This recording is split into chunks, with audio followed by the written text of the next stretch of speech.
Tapi ilmu yang menunjukkan keberadaan dia itu harus setiap zaman harus sepertinya abadi, namanya begitu ya, atau lebih panjang dari keberadaan Nabi Daud, Nabi Muhammad, Nabi Isa, harus lebih panjang sampai kiamat, sampai kukute dunia. Itu harusnya yang menunjukkan keberadaan ilmu yang membuka hakikat itu harus ada, mutlak harus ada.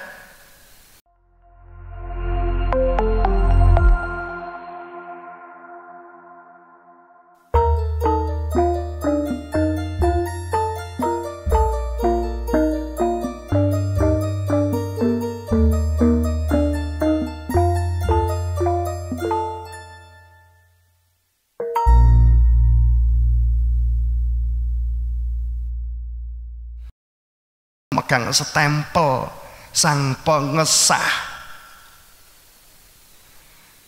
sang pemegang kunci untuk membuka gudang batin, khotam.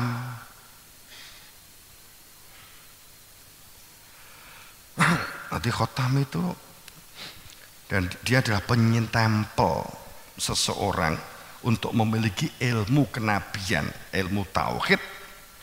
Wa kanallah, karena sungguh keadaan dan situasi seseorang untuk dapat mengenal Allah, yang Allah itu bikuli syai'in alima, itu dapat dikenali secara utuh, itu harus dengan ilmu yang sebenar-benarnya ilmu, kan begitu. Bosok nggak ngerti kan, Allah maha mengetahui kan gitu. Rasa mbok terjemahan ngono, Allah maha mengetahui loh, nyapa loh. Mesti Allah maha mengetahui, rasa pamer.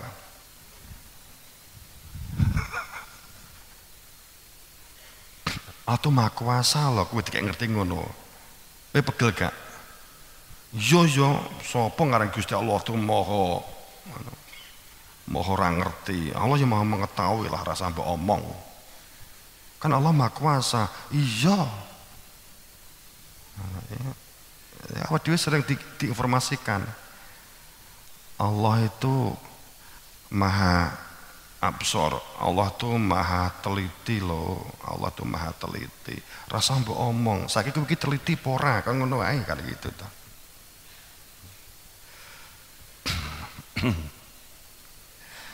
Kakean wong sombong itu kan repot.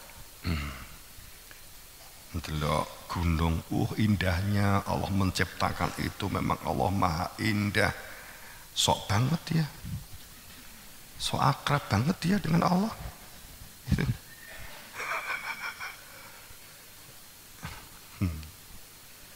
Jadi saat di langit ada mendung indah begitu, oh Allah maha besar, luar biasa, Allah maha kuasa. Bahkan diandingi langsung diloen sawangen ngene. Nyapa to Mas kok ngingeti Allah maha kuasa, akratah Mas sama Tuhan. Kita sering kita nek mendung apa to Allahu Akbar kan gitu. Allah maha besar. Gundulmu rasa mbok omongna Allah maha besar gitu.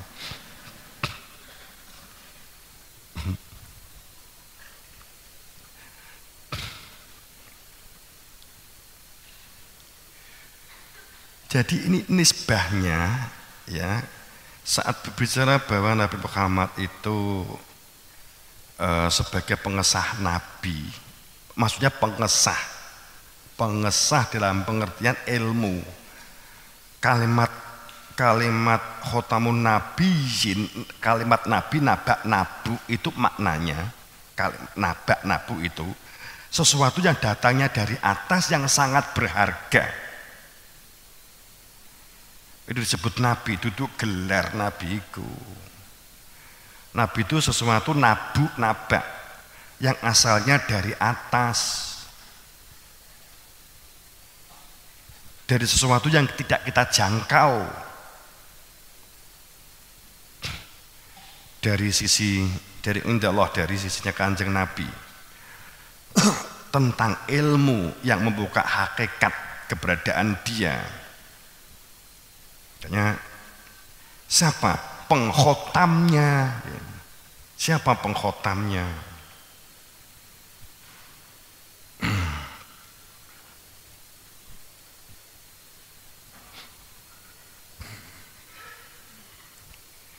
Itu menjadi relevan bahwa dia ini makanya bukan anak siapapun, bukan bapak seseorang, bukan sama sekali. Jadi relevan, masuk akal, nisbahnya kena, uslubnya kena, kan begitu ya.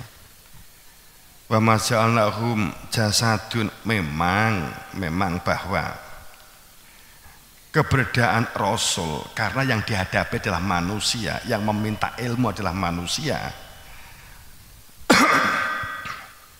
maka kami datangkan setiap khalifah kami yang membawa al-huda, yang supaya manusia kehidupannya berada di dalam hakikat. Itu wa ma ja'alnahum jasadan, dia juga punya jasad. Kami menjadikan mereka ini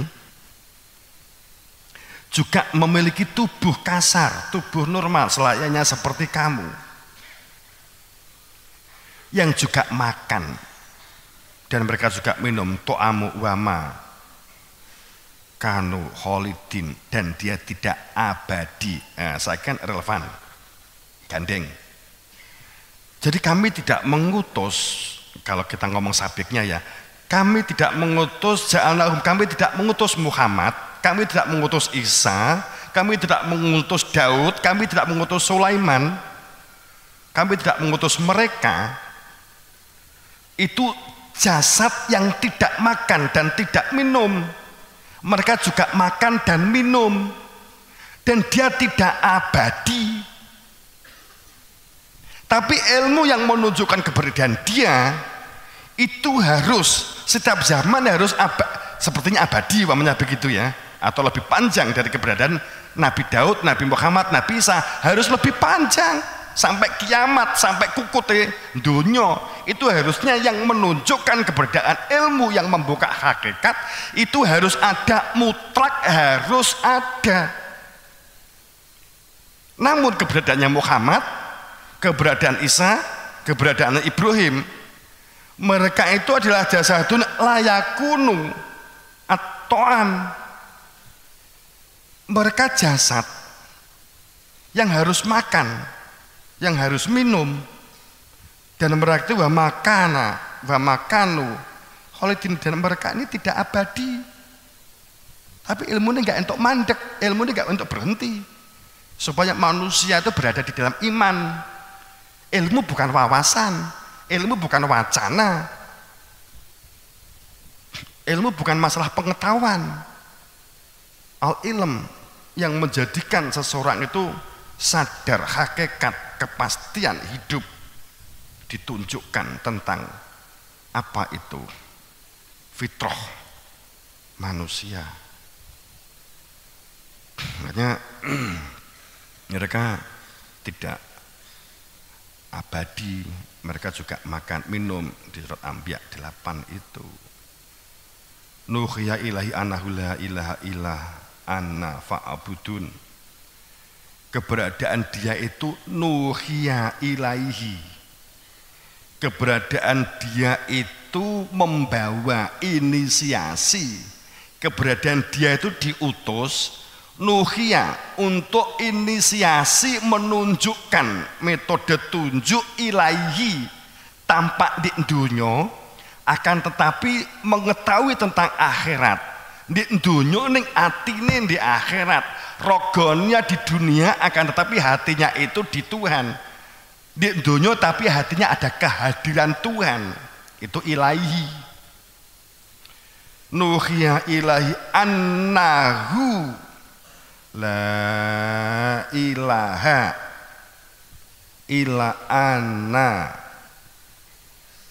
sehingga menjadi fakta jelas bahwa tidak ada yang dituju, dituhankan, dijadikan tempat bergantung kecuali engsun. Lek dhewe ilmu ini bingung anane di maksud iki.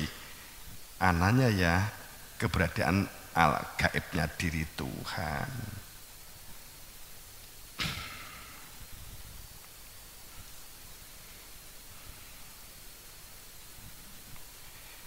saat nuhya ilahi, saat keberadaan dia telah dikenali, sehingga kita jadikan tujuan. Itulah sesungguhnya pintu pulang jika sewaktu-waktu masa pakai jasad habis.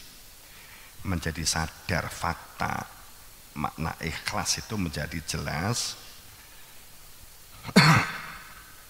maka menjadi ikhlas itu enak ngilmune. Ikhlas itu ada ilmunya, bukan konsep ikhlas, tapi ikhlas itu ada ilmunya, fakta di dalam rasa nyatake setelah bersadat. Oh iya, tanpa Allah, tanpa yang punya nama Allah kan menjadi tahu gitu loh. Tanpa dengan dia yang punya nama Allah, nyata kita nggak bisa apa-apa. Tapi jika telah diilmukan, oh iya, Arab ngaku piye. Tapi Arab diam, ya nggak enak. Wong sudah diberi potensi untuk beraktivitas, untuk berbuat kebaikan. Dan orang-orang ini akhirnya kan tidak akan berlaku sombong. Mereka juga tidak akan bermalas-malasan. Di Anbiya 19 kan begitu.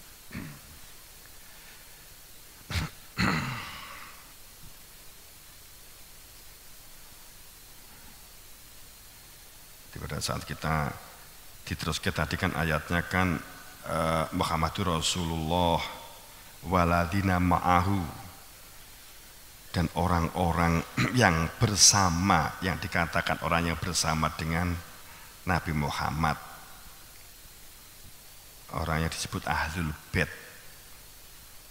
Ahlul Bait itu orang yang di dalam bait, di dalam hatinya telah mengenal Tuhan, telah diilmukan seperti ilmu yang dimiliki Kanjeng Nabi, sehingga dadane itu yang dibatin podo karo sing dibatin Kanjeng Nabi. Apa sih dibatin?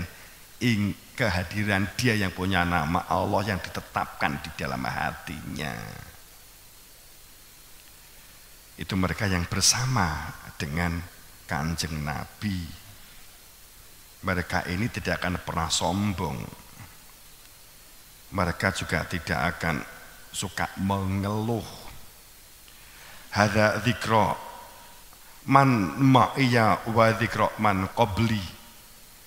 Mereka yang bersama dengan Nabi, mereka akan mengetahui, mengenali, ini loh zikirnya. Ini loh zikirnya. Hadza dzikr, inilah zikirnya. Inilah kehadiran dia. Man, siapa yang bersama dengan zikir seperti zikirnya Kanjeng Nabi dan zikirnya orang-orang yang sebelum Kanjeng Nabi.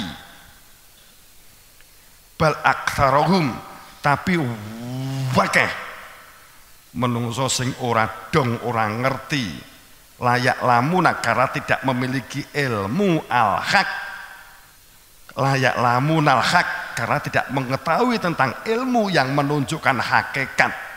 Fahum mu'ridun, dipastikan hebatnya kayak apapun dia pasti mu'ridun, terlena.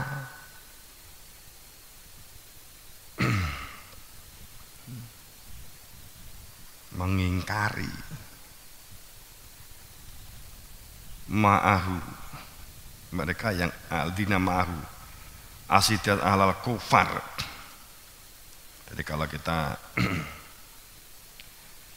dan orang-orang yang bersama dengan, maaf saya loncat tadi, dan orang-orang yang bersama dengan Kanjeng Nabi itu rohoma bainahum, mereka ini berkasih sayang. Rohoma bainahum itu jangan dimaknai rohoma itu seperti kasih sayang mentah ya. Rohoma itu peduli bersama, peduli dalam membangun situasi dan kondisi bersama untuk mendorong kita untuk bisa berkembang. Rohoma bainahum, komunikatif. Rohoma saling melindungi, saling menjaga saling tulung tinulungan, saling seperti di dalam janji itu ya. Jadi pada saat dikatakan bahwa ruhama bainahum itu saling menjaga, saling melindungi, saling menyupport, tidak akan berani ngerasani dulure, membuli dulure, membuli temannya, bahkan membuli orang lain yang beda keyakinan pun juga nggak akan berani seharusnya. Pada satu koma bainahum, dan diantara mereka yang dibangun itu adalah kasih sayang, kecintaan, saling mendukung, saling membantu, tidak saling mendiamkan, tapi saling sapa. Itu dibalik rohoma bainahum. Sehingga tanda-tanda mereka itu akan tampak di dalam wajah mereka. Tarokahum ruko'a, mereka itu saling ruko, saling nyapa, saling salam. Makna ruko itu enggak hanya sholat ya, makna ruko itu ya andap, asor, akhlak, itu makna ruko. Itu makna ruko. Sujud, jadi makna ruko itu sadar sebagai hamba Allah, sehingga dengan sesama hambanya Allah, itu makna ruko. Jadi ada relevansinya dengan yang di depan, ruqama bainahum. Itu makna ruko. We ruko berjam-jam ya. Ning baruko Bu gawe teh Bu, gawe dhewe ra godak, mosok ra iso gawe dhewe utawa disugune iki Pak teh Pak, iki Pak kopine Pak, nggawe kopi asin men, raimu pito bulan gitu kan. Itu rokoannya enggak jalan, sholatnya jadi enggak fungsi. Sholatnya enggak fungsi, ketoknya sholat tertib akan tetapi keluarganya itu enggak harmonis. Sholatnya mesti enak sing enggak pas gitu. Nah, apa berarti kayak tukaran? Entuk, tapi komunikasi yo. Gitu. Aja neng-nengan. Gitu. Pemeneh lagi sholat, iki sholat jentat jendit apa to apa? Wong bedak sholat ngono sowe men sholat apa neh kuwi. Ngaku sholat wis cepet kowe sholat tok sawi men. Opol sing mbok waca lho, Pak. Wis sholat ya dekne ya sholat ngelokne sholat tanggane apa kancane. Ya sholate ya muspro kabeh iku. Dikira sholat itu jentat-jentit. Wong di Quran lho kabeh nabi ki sholat. Terus wong Islam saiki ki sepakat sing diarani salat kuwi jentat-jentit 5 wektu. Nabi Muhammad ki Isra Mi'raj nampa salat jentat-jentit 5 wektu. Nek salate para nabi mbiyen piye? Di ayate kabeh nabi ki salat. Tapi sing duwe salat jentat-jentit ki mung kowe. Artinya bahwa sholat tidak hanya itu gitu loh. Quran tidak menjelaskan secara konkret sholat itu rukuknya begini, sujudnya begini, enggak. Tapi sholat itu intinya lidzikri, sholat itu zikir. Hadirin di gone pangeran, hadiri hati, keberadaan dia di dalam hati. Khusyuk itu sholat. Nek gak duwe, gak kenal karo pangeran, gampang aja gitu aja ya. Kalau gak makrifat, gak mengenal kepada Tuhan, sing dikhusyuki apa? Jajal bayangke deh.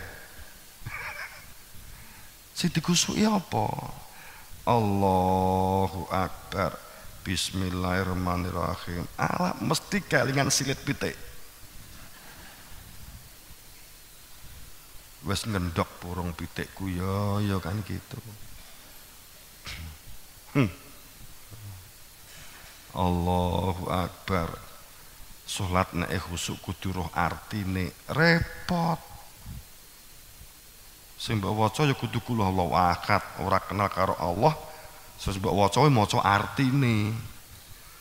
Kowe maca kul ya ayyuhal kafirun ya berarti nuhanke wong kafir. Allahu Akbar wadduha, kowe nyembah srengenge. Allahu Akbar an-nakhl, kowe nyembah lebah. Allahu Akbar wal fajr, kowe nyembah srengenge muntup-muntup. Allahu Akbar walali idza saja, kowe nyembah